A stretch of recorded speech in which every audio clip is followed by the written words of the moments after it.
हनुमान बेनीवाल लिखते हैं कि 2 मंत्रियों की गर्लफ्रेंड है। वो कौन महिला मित्र है, वो कौन मंत्री है, वो कौन सीएमओ के अधिकारी है? महिला मित्र है या गर्लफ्रेंड है ये तो बताओ, हमें तो बताओ अंदर की बात। नहीं, उन्होंने तो खुले रूप से गर्लफ्रेंड का ही जिक्र किया है। सीएमओ के सीडी तो अधिकारियों नहीं के बन ऊपर दबाव है। गई, सीडी बन गई क्या कोई? कुछ भी हो सकता है, कोई फोटो भी हो सकती है, सीडी भी हो सकती है।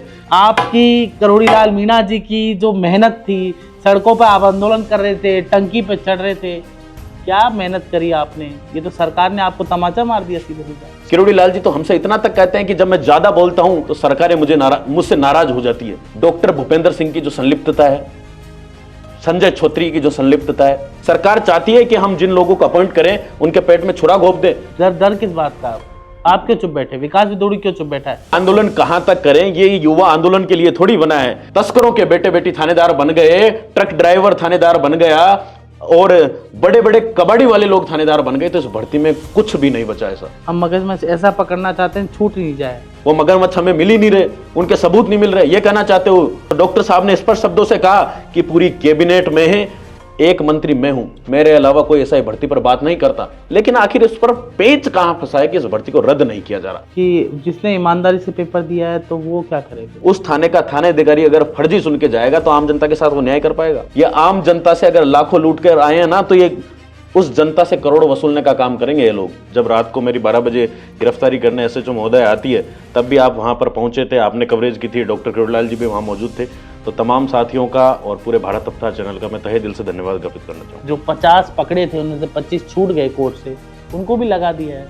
लेकिन ये युवाओं के लिए एक कुठाराघात है सरकार का। जवाहर बेगम जी के घर पे गए थे, उन्होंने आपको मीडिया से हट के 5 जनों को पर्सनल बुलाया था, तो क्या वादा और दावा उन्होंने किया था उस दिन? राजस्थान राइजिंग समिट का हवाला देते हुए मुख्यमंत्री की व्यस्तता बता दी कि करोड़ीलाल मीणा के कारण नहीं बुलवाया, और वो तो अपने रजाई गद्दे लेके वहीं शहीद स्मारक पर सो गए थे। तब कहां थी बीजेपी सरकार? नमस्कार, भारत रफ्तार में आप सभी का स्वागत। मैं जितेश जेठमलानी। जैसा कि आपको पता है, लंबे अरसे से हम लगातार मांग उठा रहे थे कि एसआई भर्ती परीक्षा रद्द होनी चाहिए। दरअसल हम नहीं कह रहे, ये राजस्थान की एसओजी ने दस्तावेजों के आधार पर कहा था कि पेपर लीक हुआ है और 50 जो ट्रेनी एसआई थे, सब इंस्पेक्टर, जो कि 2021 की परीक्षा में बैठे थे, वो गिरफ्तार भी किए थे।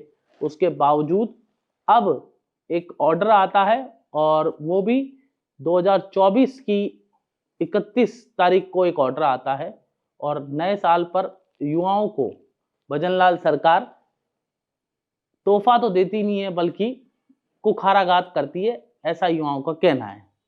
और नए साल पर भजनलाल जी तो मंदिर मंदिर घूम रहे हैं, लेकिन युवा दर दर भटक रहा है जिसने वास्तविकता में पेपर दिया था। विकास विदुड़ी हमारे साथ है, जो कि लगातार एसआई भर्ती के मामले में आंदोलन कर रहे हैं। हमने आपको तस्वीरें दिखाई थी किस तरह से विकास विदुड़ी को पुलिस ने परेशान किया था और उनके घर पे चली गई थी, नजरबंद कर दिया था। और साथ ही विकास विदुड़ी टंकी पर भी चढ़े थे। ठीक है विकास, सही बोल रहा हूँ मैं? जी सर। टंकी पे चढ़े थे आप। तो विकास से बातचीत करते हैं। विकास, सबसे पहले तो मैं सर भारत रफ्तार का और आपका और तमाम साथियों का धन्यवाद करना चाहूँगा कि आपने जो एसआई भर्ती पर ग्राउंड कवरेज की, युवाओं के मुद्दों पर जो आप आगे आए, वो वास्तव में काबिल तारीफ है। उस दिन जब रात को मेरी 12 बजे गिरफ्तारी करने एसएचओ महोदय आती है, तब भी आप वहाँ पर पहुँचे थे, आपने कवरेज की थी, डॉक्टर किरोड़ीलाल जी भी वहाँ मौजूद थे। तो तमाम साथियों का और पूरे भारत अवतार चैनल का मैं तहे दिल से धन्यवाद ज्ञापित करना चाहूँगा। एक बात बताइए, लोकतंत्र में विरोध करने का अधिकार विकास सबको है जी। सबसे पहला तो मेरा सवाल है कि उस एसएचओ को क्या हुआ? करोड़ीलाल जी से बदसलूकी कर रही थी, आपके परिवार से बदसलूकी की थी, क्या लगता है सरकार बचा रही है उसको? बिल्कुल, कहीं ना कहीं उसे उच्च अधिकारियों का संरक्षण प्राप्त है, कहीं ना कहीं सरकार के नुमाइंदों का संरक्षण प्राप्त है। तभी तो आधी रात को एसएचओ बिना किसी कागजी कार्रवाई के, बिना किसी नोटिस के वो गिरफ्तार करने पहुंच जाती है। मुझसे पहले मेरी बहन मंजू शर्मा को गिरफ्तार करने पहुंच जाती है और उसे गिरफ्तार करके मेरे घर तक भी ले आती है। तो ये कहीं ना कहीं बड़े जो सरकार के मगरमच्छ कहें, इन लोगों के सानिध्य में वो पल रही है। तभी तो जाके वो आधी रात को कार्रवाई करने पहुंचती है। और जब सरकार खुद पहुंच गई, सरकार का कैबिनेट मंत्री वहां पहुंच गया, उससे भी देखो किस तरह से बात कर रही है। जब सरकार पहुंच गई तो उसे उतर जाना चाहिए कि ठीक है सर, जब आप ही आ गए तो मैं आ जाती हूँ नीचे, जो कार्रवाई करनी है आप देख लेंगे। विकास, आपका क्या स्टैंड है? ये जो जिले में लगा दिए और ट्रेनी थे उनको भी लगा दिया है, और हालांकि वो ट्रेनिंग अलग तरह से, वो थानों में ट्रेनिंग नहीं करेंगे, लेकिन उनको अलग तरह से ट्रेनिंग दी जाएगी, तो उनको भी जिले दे दिए हैं। जो 50 पकड़े थे उनमें से 25 छूट गए कोर्ट से, उनको भी लगा दिया है। देखो सर, युवा बड़ा हताश है, निराश है, और जो उसे साल भर में भारतीय जनता पार्टी के द्वारा, मुख्यमंत्री भजनलाल जी के द्वारा जो उम्मीदें दिखनी चाहिए थी कि जब एसओजी ने ही कार्रवाई कर दी, पुलिस मुख्यालय ने कार्रवाई कर दी, एडवोकेट जनरल ने कार्रवाई कर दी, सब लोगों ने अपनी रिकमेंडेशन दे दी, मुख्यमंत्री जी ने सब कमेटी की भी सिफारिशें ले ली, गृह विभाग ने भी नोटिस जारी करके सरकार को बता दिया, आनन फानन वो जैसे तैसे सामने भी आ गया, सोशल मीडिया पर आ गया, उसके बावजूद भी सरकार इन लोगों को जिलों में भेजने का काम कर रही है। कहीं ना कहीं नव वर्ष पे जिस तरफ युवाओं को तोहफा देना चाहिए था, लेकिन ये युवाओं के लिए एक कुठाराघात है सरकार का। सरकार को युवाओं के लिए सोचना चाहिए था कि जब इतनी सारी रिपोर्टें हमने मंगवा ली है, तो कहीं ना कहीं इस भर्ती पर तो बड़ा क्या फैसला मानते लेना हैं कि चाहिए। तोहफा नहीं दिया और धोखा दिया? बिल्कुल सर, अभी तक तो हमें तोहफा नहीं मिला है, और उम्मीद है भजनलाल सरकार से कि आगे भविष्य में कुछ ही दिनों में युवाओं के हित में बड़ा फैसला लेगी, वरना ये पूरा युवा, पूरा प्रदेश का युवा पुरजोर तरीके से बीजेपी का विरोध भी करेंगे, बड़े स्तर पर धरना प्रदर्शन भी करेंगे, और अगर हमारी मांगों पर सरकार कार्रवाई करती है तो हम अग्रिम पंक्ति में जाकर सरकार का धन्यवाद भी ज्ञापित करेंगे। पर एक विकास, आप तो, मेरे को पता है कि जवाहर बेगम जी के घर पे गए थे, उन्होंने आपको मीडिया सेट के 5 जनों को पर्सनल बुलाया था, तो क्या वादा और दावा उन्होंने किया था उस दिन? जी सर, मैं आज मीडिया के समक्ष कहना चाह रहा हूं, उन्होंने कहा था, डॉक्टर साहब गए जबकि मैं मुख्यमंत्री जी से तुम्हें मिलवाऊंगा, मैडम साहब के पास गए, हमने उनके साथ खाना भी खाया, दोपहर का लंच उनके साथ किया, उसके बावजूद उन्होंने कहा कि मैं मुख्यमंत्री जी से मिलाऊंगा, लेकिन राजस्थान राइजिंग समिट का हवाला देते हुए मुख्यमंत्री की व्यस्तता बता दी, और कुछ दिनों में मिलवाने के लिए कहा। हमारे फोन नंबर, नाम, पते सब नोटिस भी किए गए, ऐड भी किए गए, लेकिन आज तक ना तो कोई मुलाकात हुई, ना वहां से कोई बुलावा आया, और ना इस एसआई भर्ती पर कोई कार्रवाई हुई। क्या आपको लगता है कि किरोड़ीलाल मीणा के कारण नहीं बुलवाया, या क्या कारण है कि वो नहीं चाहते थे कि विकास विदुड़ी, किरोड़ीलाल मीणा, मनोज मीणा और जो आपका गोदारा 5-7 जो लोग अग्रिम आंदोलन कर रहे हैं, जो संघर्ष कर रहे हैं अलग अलग जरिए से, क्या उनके नंबर नहीं बढ़ जाए, ऐसा कुछ था क्या? देखो सर, इसमें नंबर बढ़ने वाली बात है ही नहीं। किरोड़ीलाल जी मीणा युवाओं के चहेते हैं, और युवा उन्हें पसंद करता है जो सरकार के समक्ष अपनी मजबूती से मांगे रखता है। किरोड़ीलाल जी ने तो विपक्ष में भी मजबूती से मुद्दा उठाया था, और वो तो अपने रजाई गद्दे लेके वहीं शहीद स्मारक पर सो गए थे। तब कहां थी बीजेपी सरकार? तब भी तो किरोड़ीलाल जी का संघर्ष उन्होंने देखा होगा, लेकिन नहीं, तब तो नहीं देखा। अब किरोड़ीलाल जी में ये क्रेडिट की, कोई कहता है क्रेडिट की लड़ाई चल रही है। ऐसा ही भर्ती में अगर आपको राजनीति करनी है तो भले करो, लेकिन हम युवाओं के साथ तो राजनीति मत करो। जो भी करना है आपको करो, लेकिन जब सारी सिफारिशें आपने मंगवा ली, सारे डिसीजन आपने करवा लिए, तो अभी इस एसआई भर्ती पर फैसला क्यों नहीं ले रहे? आखिर किस शुभ मुहूर्त का इंतजार भजनलाल सरकार कर रही है? नहीं, एक बार बताइए, हनुमान बेनीवाल लिखते हैं कि 2 मंत्रियों की गर्लफ्रेंड है, हैं? जी, तो इस मामले को आप किस तरह से देखते हैं? कहीं ना कहीं उनके आरोप मजबूत हैं सर, इसलिए एक, आप भी उन आरोपों से इत्तेफाक रखते हैं? बिल्कुल सर, मैं बेशक इत्तेफाक रखता हूं कि एक संसद में, देश की सबसे बड़ी पंचायत में बैठने वाला सांसद अगर इस बात को कह रहा है, इस बात को स्वीकार रहा है कि कहीं ना कहीं मंत्री और मंत्री की महिला मित्र शामिल है, तो बिल्कुल इसकी जांच होनी चाहिए। वो कौन महिला मित्र है, वो कौन मंत्री है, वो कौन सीएमओ के अधिकारी है, वो कौन पूर्ववर्ती सरकार के सफेद पोस्ट में बैठे नेता हैं, इन सब आरोपों की हनुमान बेनीवाल जी की जांच होनी चाहिए, क्योंकि अगर वो कहीं ना कहीं करें तो हमें लगता है कि उनके आरोपों में दम है। अगर दम नहीं है तो सरकार उसका स्पष्टीकरण दे, सरकार जवाब दे। महिला मित्र है या गर्लफ्रेंड है, ये तो बताओ, हमें तो बताओ अंदर की बात क्या नहीं, उन्होंने तो खुले रूप से गर्लफ्रेंड का ही जिक्र किया है। है? आपके पास क्या सूत्र, आपके सूत्र क्या कहते हैं? जी सर, हमें भी बिल्कुल यही सूत्र मिलते हैं क्या? कि कहीं ना कहीं सीएमओ के अधिकारी और सरकार के जो कैबिनेट मंत्री है, उनके स्पष्ट रूप से इसमें हाथ हैं, और उनके महिला मित्र हैं, और जो आज सीएमओ के अधिकारी की महिला मित्र है, जो आज जेल की सलाखों के पीछे है। ये मैं नहीं, एक बड़े पत्रकार भी इस बात का जिक्र कर चुके हैं, और उन्होंने इतना तक कहा कि ये महिला मित्र जिस दिन इनका खुलासा होगा, ये वाकया पानी में आग लगाने वाला होगा। अच्छा, तो सब राजस्थान के बड़े बड़े पत्रकार कह रहे हैं, तो कहीं ना कहीं उनकी बात में विकास मजबूती विदुड़ी है। के सोर्स क्या कहते हैं? बिल्कुल सर, मेरा भी सोर्स यही कर रहे हैं कि कहीं ना कहीं इन महिला मित्रों का हाथ है, इनका सरकार के ऊपर दबाव है, मंत्रियों के ऊपर दबाव है, कोई सीएमओ के सीडी तो अधिकारियों नहीं के बन ऊपर दबाव है। गई? सीडी बन गई क्या कोई? हो सकता है सर, कुछ भी संभव है। हाँ, अब सरकार जाने, तो बड़े स्तर पर जांच होगी तो सब कुछ सामने आ पाएगा। आपको लगता है क्या? बिल्कुल, मुझे तो लगता है सर, क्या? निसंदेह कुछ भी हो सकता है, कोई फोटो भी हो सकती है, सीडी भी हो सकती है, किसी भी तरह का किस तरह का दबाव इन लोगों के ऊपर बनाया जा रहा है कि आखिर इस भर्ती में ऐसा पेच क्या फंस गया कि जब सब सर ये बताओ कि 30 दिन पहले पेपर लीक हो गया तो बचता क्या है इसमें? इसमें मुझे लगता है दबाव के सिवा इसमें कुछ पर नहीं एक बचता बात है। बताइए, विकास सिदूड़ी, आपकी करोड़ीलाल मीणा जी की जो मेहनत थी, सड़कों पर आप आंदोलन कर रहे थे, टंकी पे चढ़ रहे थे, क्या मेहनत करी आपने? ये तो सरकार ने आपको तमाचा मार दिया सीधा सीधा। सर तमाचा भले सरकार मार दे, लेकिन जब युवा अपने उस पर आएगा और तमाचा सरकार को मारेगा तो सरकार कहीं की नहीं रहेगी, क्योंकि अगर इस सरकार को सत्ता में लाने वाला है तो वह भी युवा है। जब विपक्ष में रहते हुए किरोड़ी लाल जी ने संघर्ष किया, आज उस नेता ने भले इस्तीफा दे दिया हो, लेकिन ना तो वो सरकार ने स्वीकार किया, ना उनके मंत्री पद के लिए कोई टीका टिप्पणी की, और आज सरकार मौन है। मौन तो भले मौन है, लेकिन वो युवाओं के हितों पर जब बोलते हैं तो सरकार जवाब तक नहीं देती है। किरोड़ी लाल जी तो हमसे इतना तक कहते हैं कि जब मैं ज्यादा बोलता हूं, जब मैं ज्यादा युवाओं की और महिलाओं की, बच्चों की, आम लोगों की, पीड़ितों की बात करता हूं तो सरकारें मुझसे नाराज हो जाती है। तो आखिर सरकार। आज आप गए थे बाबा के पास, क्या बोले? बिल्कुल सर, आज हम ऐसा कोई राजनीतिक मुद्दा नहीं था, नववर्ष की शुभकामना हमने प्रेषित की डॉक्टर साहब को, उनसे मिले। नहीं, पर आज निराश तो होंगे बेचारे, क्योंकि मुद्दा। बिल्कुल सर, निराश हैं कि साल भर हो गया, सारी जांचें करवा ली, कोई एक्शन ही नहीं है, तो निराश तो होंगे। बेशक सर 30 दिन पहले लीक हो गया, आरपीएससी के लोगों को अब तक नहीं पकड़ा, सरकार कर क्या रही है? भले पेपर कल को भजन लाल जी तो कह रहे मगरमच्छ पकड़ लेंगे। कब पकड़ेंगे? एसओजी की चार्जशीट में नाम आ गए, आखिर कब पकड़ेंगे? 2-4 आत्मदाह कर लेंगे स्टूडेंट तब पकड़ेंगे? इस प्रदेश में कुछ बड़ा हादसा हो जाएगा तब पकड़ेंगे? पकड़ोगे कब? एसओजी तुम्हारी जांच एजेंसी, उसने चार्जशीट में पेश कर दिया नाम कि पकड़ो उनको भाई।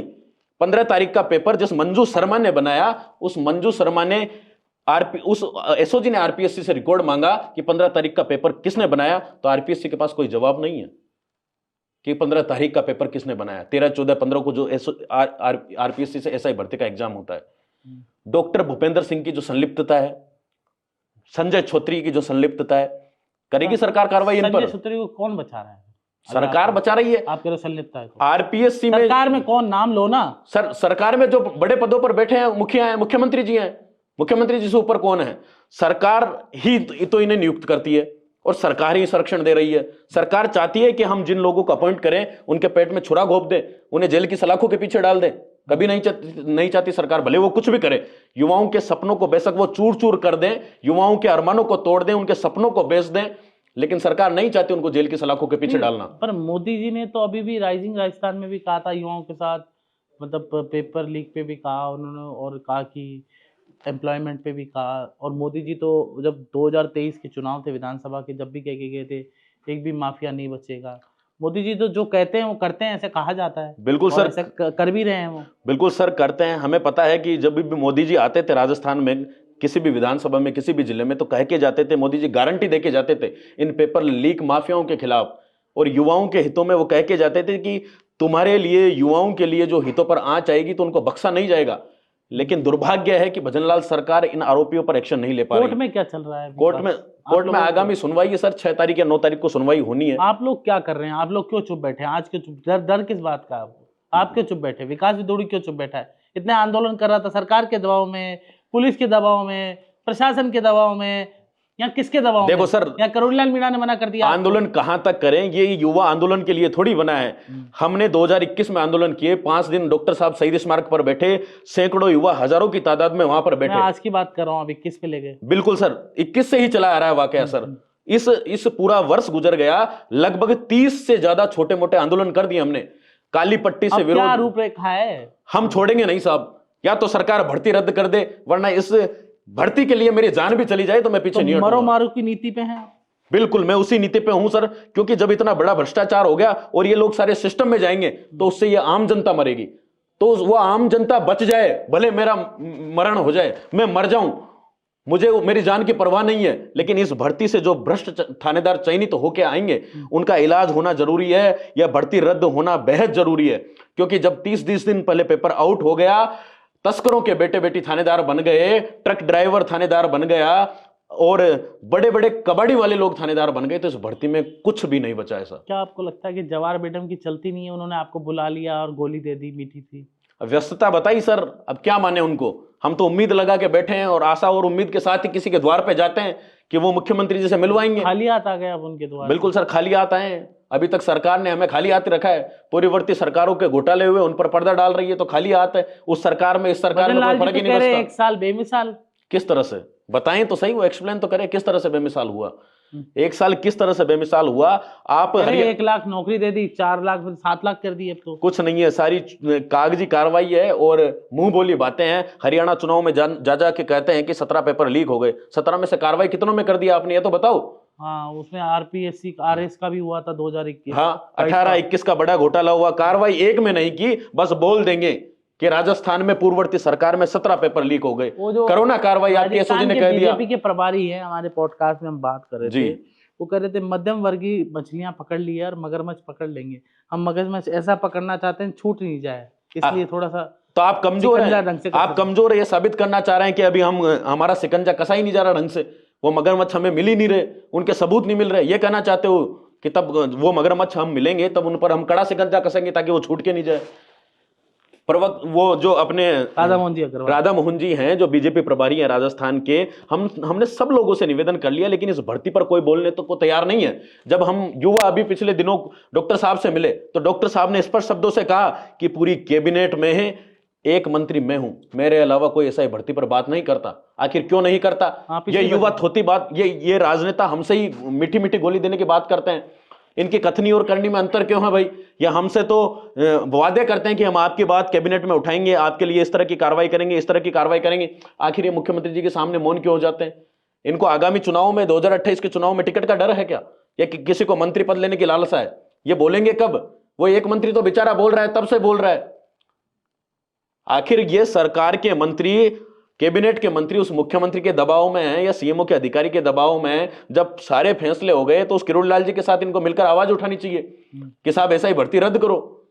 लेकिन वो एक मंत्री जाता है, हर बार बोल के आता है और कैबिनेट में से निराश होके आता है, और ये युवा निराश होते हैं। लेकिन आज तक इस भर्ती पर फैसला नहीं हुआ। मनोज मीणा मुझे कह रहे थे कि भजन लाल जी के को तो समझना चाहिए, तो बोले वो तो गांव से निकले हुए। इस पर आपका क्या कहना है? जी देखो साहब, मैं इसी सांगानेर विधानसभा में रहता था और 1.5 महीने भजनलाल जी का प्रचार किया उनकी गाड़ी में बैठ के। अच्छा। सुबह से शाम। मुझे भजनलाल जी बाई फेस भी जानते हैं, व्यक्तिगत नाम से भी जानते हैं। अब जानते नहीं जानते? अब क्या पता, अब यही तो मैं गुहार लगा रहा हूं कि माननीय मुख्यमंत्री जी, मैं वही शख्स हूं जो आपके साथ सांगानेर विधानसभा में घूमा था, और आज मैं आपसे गुहार लगा रहा हूं कि जो पूर्ववर्ती सरकार में जो इतना बड़ा घोटाला हो गया, इस पर न्याय दो युवाओं को। इस एसआई भर्ती में जो 850 में से 500 फर्जी थानेदार बन गए, एसओजी के एडीजी वीके सिंह जी ने इस बात को साबित कर दिया। इनका रिक्रिएशन टेस्ट लिया, उसने इस बात को साबित कर दिया कि इसमें 50% से अधिक फर्जी थानेदार हैं। उसके बाद सरकार कार्रवाई करेगी कब?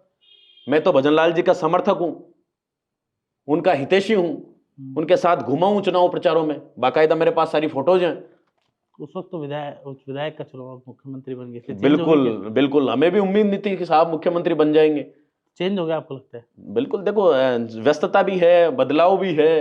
अब किस तरह की राजनीति मुख्यमंत्री जी कर रहे हैं ये तो वक्त बताएगा, आने वाले 4 साल अभी बाकी हैं। क्या लगता है, सही राजनीति नहीं कर रहे? नहीं, अभी तो सही, अभी तो एक्शन ही कहाँ हुआ है। अभी तो इतनी जांचें हुई हमारे लिए, ठीक है कि एसओजी ने, पुलिस मुख्यालय ने, एसजी ने और सब कमेटी ने जांच कर दी, लेकिन आखिर इस पर पेच कहां फंसा है कि इस भर्ती को रद्द नहीं किया जा रहा? सबसे बड़ा सवाल यही है। अब तक की सारी जांचें अच्छी है, बीजेपी ने बहुत अच्छा काम किया है, एसआईटी ने बहुत अच्छा काम किया है, जिलों में तो भेज दिया ना उनको। देखो सर, बता रहे हैं मुद्दा तो डीरेल हो गया ना। हमने कई लोगों से राय भी ली, तो इसके दोनों पक्ष बता रहे हैं कि एक तरफ तो भजनलाल सरकार इसको टालना चाहती है, लेकिन कुछ एक्सपर्ट ऐसा भी बता रहे हैं कि इन लोगों को यहाँ की बेसिक ट्रेनिंग के बाद इनको व्यावहारिक प्रशिक्षण के लिए इनको अपने जिलों में भेजा गया है। वहां से ये लोग वापस आरपीए में आएंगे, उसके बाद इनकी पीओपी होगी। तो अभी तक इनकी पीओपी पे और इनकी जो फील्ड पोस्टिंग पे स्टे था वो कोर्ट का बरकरार है, और कोर्ट की अवमानना अभी तक नहीं हुई है। विकास, लोग कुछ ये भी कह रहे हैं, हमको भी लिखते हैं सोशल मीडिया पे, मुझे भी आज एक लड़का व्यक्ति लिख रहे थे, कुछ लोग लिखते रहते हैं, मेरे नीचे भी लिखते रहते हैं कि जिसने ईमानदारी से पेपर दिया है तो वो क्या करे फिर? सर एक बात बताइए, मानते हैं कुछ लोग ईमानदार है, मेरे भी लगभग 20 से 25 साथी इस भर्ती के अंदर है, लेकिन जब एसओजी ने इस बात की पुष्टि कर दी कि हम उस अंतिम आरोपी तक पहुंच ही नहीं सकते जो इस भर्ती में संलिप्त है, जो पेपर लीक करके यहां तक पहुंचा है, हम उस तक पहुंच ही नहीं सकते, सेपरेशन का कोई रास्ता ही नहीं है। इतनी बड़ी बड़ी एजेंसी कह रही है। एसओजी के एडीजी सर आपको बता दूं कि 5 साल सीबीआई में रह के आए हैं, 8 जिलों के वो अब तक एसपी रह चुके देखिए हैं। सरकार के साथ तो ये भी समस्या है ना कि मान लीजिए आपने खुद ने कहा 20 लोगों ने ईमानदारी से पेपर जी। दिया है, तो हो सकता है ये संख्या थोड़ी ज़्यादा भी हो सकता है कम भी जी हो सकता है कि ये संख्या 100 भी जी हो सकता है 200 भी हो सकता है 50 भी हो सकता है 20 भी जी। हो। तो सरकार के साथ समस्या है कि कानून की दृष्टि में एक बेगुनाह मर जाता है तो ज़्यादा बड़ा पाप होता है। सर ये जो फर्जी लोग गए, इनकी वजह से जो पॉइंटों से एक एक दो दो नंबर से लोग रहे, उनका क्या दोष है ये बताओ।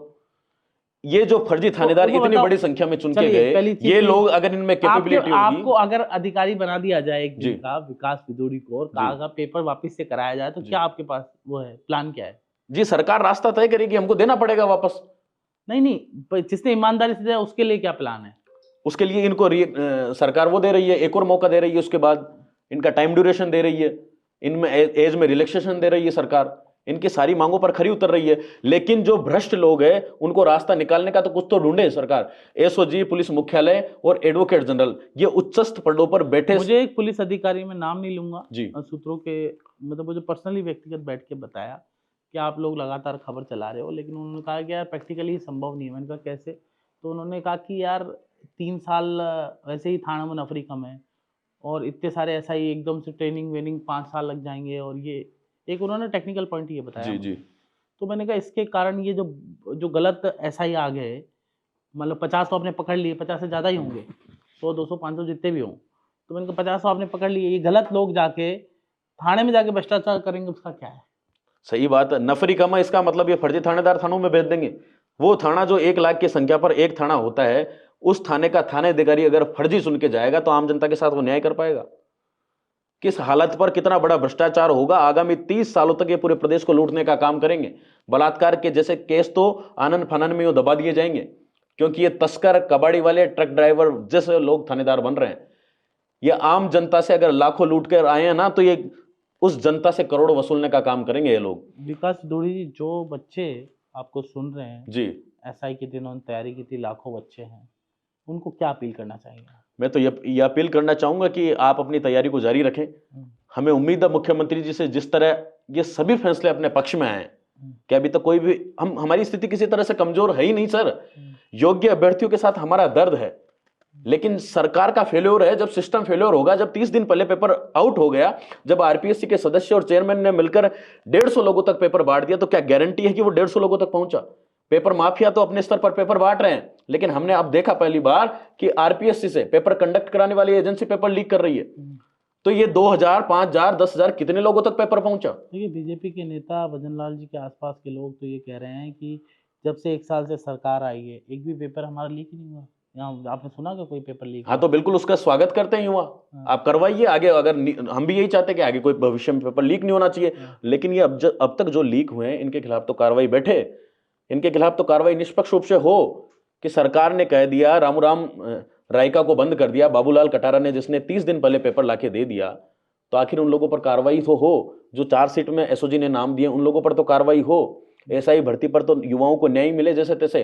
30 दिन पहले पेपर लीक हो गया तो फिर बचा क्या? कुछ नहीं बचा साहब। विकास विदुड़ी हैं, युवाओं से भी मांग कर रहे हैं कि आप उम्मीद रखिए, हमारे साथ धैर्य बनाए रखिए और सोशल मीडिया पे एक्टिव रहिए। और इनका ये भी कहना है कि भाई आरपीएससी के मेंबर्स पे क्या कार्रवाई हुई? ऊँट के मुंह में जीरे की बराबर कार्रवाई हुई। और जो मछलियां हैं, छोटी छोटी मछलियां पकड़ ली है, मगरमच्छ अब तक पकड़ा नहीं है। और रही बात, सरकारी के लोग कह रहे हैं कि भाई अब तक बीजेपी का ये दावा है कि एक भी पेपर लीक नहीं हुआ। तो पेपर, सवाल ये कि बड़ा पेपर कौन सी भर्ती परीक्षा बड़ी हुई है अभी राजस्थान में?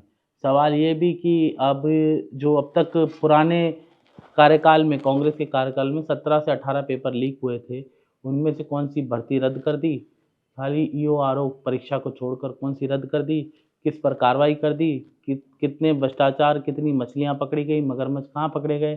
सवाल कई हैं, क्योंकि बीजेपी ने जब सत्ता में आई थी तो भजन लाल जी को शायद मालूम नहीं होगा, उस वक्त बीजेपी के महामंत्री थे, लेकिन उनको मालूम नहीं होगा। मेरे भी स्थानीय विधायक है विकास भाई, और हमारे परिवार ने भी उनके लिए बहुत काम किया है। हमें भी उम्मीद है कि वो अच्छा करेंगे सभी लोगों का।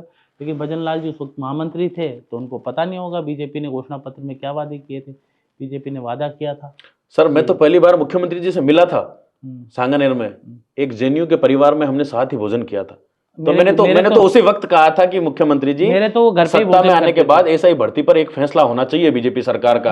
अब संयोग से नहीं, वो अच्छे मुख्यमंत्री व्यक्ति जी हैं, मैं आपको बताऊं व्यक्तिगत तो, लेकिन वो ऐसे अधिकारियों के बीच में सिस्टम में गिर गए मुझे लगता है, जहां उनको मौका नहीं मिल पा रहा है कि वो काम करें, उनको डाइवर्ट करने का प्रयास किया जा रहा है। जो भी स्थितियां परिस्थितियां रही होगी मुझे पता नहीं, लेकिन अब ये है कि उस वक्त भजन लाल जी महामंत्री थे, मैं बीच में विकास ने बोल दिया तो मैं भूल गया बोलना। तो भजन लाल जी महामंत्री थे, तो उस वक्त उनको ध्यान नहीं होगा कि घोषणा पत्र में क्या लिखा गया था। तो घोषणा पत्र में लिखा गया था कि जितनी भर्तियां हैं इनके आरोपियों को पकड़ेंगे और कई भर्तियां निरस्त भी करेंगे। तो ये सब लिखा गया था, लेकिन अब तक ऐसा नहीं हुआ है। तो युवाओं को बड़ी उम्मीद है, नया साल है, मुझे उम्मीद है भजन लाल जी कुछ अच्छा करेंगे, कुछ नया करेंगे युवाओं के लिए। भाई नई भर्ती तो आ ही जाएगी, युवाओं को रोजगार भी मिल जाएगा, लेकिन जिनके साथ धोखा हुआ है उनको तो न्याय दीजिए मुख्यमंत्री जी। और आपसे निवेदन है और आपसे अनुरोध है कि इन बच्चों की आवाज़ सुनिए, नहीं तो फिर बड़ा आंदोलन की तैयारी कर रहे हैं, शायद बड़ा आंदोलन राजस्थान में हो। जितेश जेठन्नानी, जयपुर, राजस्थान।